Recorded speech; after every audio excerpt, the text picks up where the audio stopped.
Mahigit 4,000 residente na ang inilikas dahil sa aktibidad ng Bulkang Mayon ayon po sa National Disaster Risk Reduction and Management Council o NDRRMC.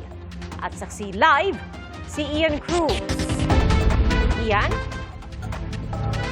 Pia, paglilikas ng nasa 70,000 katao ang maaring maganap sa kasakaling iakyat sa Alert Level 4 ang status ng Bulkang Mayon. Kaya naman Pia, ngayon pa lang, pinahanda na talaga ng pamahalaang pandalawigan ang mga kakailanganing sasakyan. Ito ang border control point ng pulisya sa bayan ng Santo Domingo, Albay sa extended danger zone na 7 to 8 kilometers mula sa Bulkang Mayon. Naglatag ng checkpoint para mabilis masabihan at maialis ang mga nakatira rito sakaling iakyat sa Alert Level 4 ang status ng Bulkang Mayon. Kapag nasa Alert Level 4, posible ang pagputok ng bulkan anumang oras at maaaring palawigin ang danger zone sa 10 kilometro o mahigit pa mula sa Summit Crater. Ang 72 anyo sa Sinilda na nakatira malapit sa border control point, handa raw sakaling palikasin. Siyempre, tanggap. Nakakatakot naman yan. Maraming namatay na sa Mayon na yun. Siyempre, aalis kami. Nag-abiso ang FIVOX kahapon na mula 10 oras ng gabi ng Sabado hanggang bago magtanghali kahapon, tumaas pa ang seismic energy ng Bulkang Mayon. Sabi ni FIVOX Director Teresito Bacolcol, posibleng may episode daw ng magma recharge ang Mayon.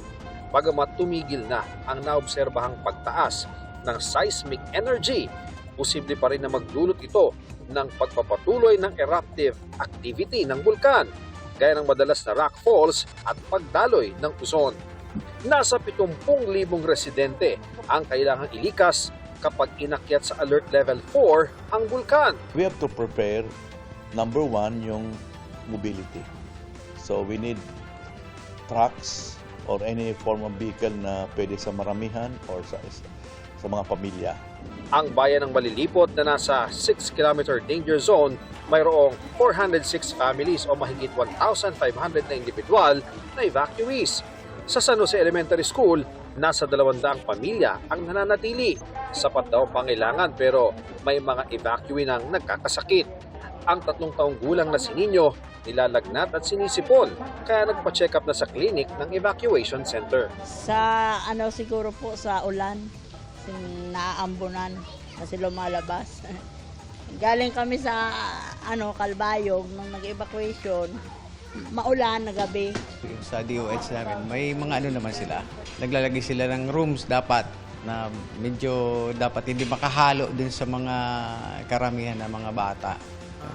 Dapat mga gano'n. Ina-isolate sila? Oo. May pagkakataong nawalan ng kuryente sa evacuation center. Mainit kasi siyempre maraming evacuate. So, mainit yung kuryente lang talaga ang problema dito. Ng mga bata pag mainit nag-iiyakan sila.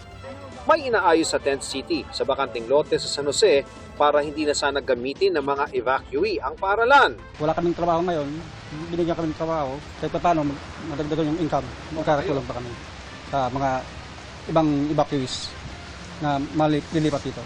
Pero sabi ng alkalde ng Malilipot, dahil sa banta ng LPA, baka hindi pa nila palipatan ang mga tent kahit mabuo na ito.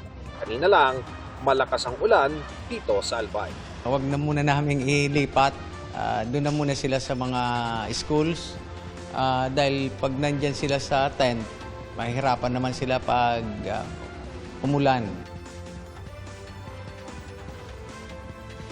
Pia, ngayong nasa Alert Level 3 ang status ng bulkan ay nasa mahigit 4,000 nga ang mga residenteng inilikas mula dun sa 6-kilometer permanent danger zone. Kaya naman patuloy na humahanap ng permanenteng solusyon ang mga LGU para wala nang kailangang tumira at wala nang kailangang ilikas mula nga doon sa loob ng permanent danger zone. Live mula dito sa Albay para sa GMA Integrated News. Ako si Ian Cruz, ang inyong saksi.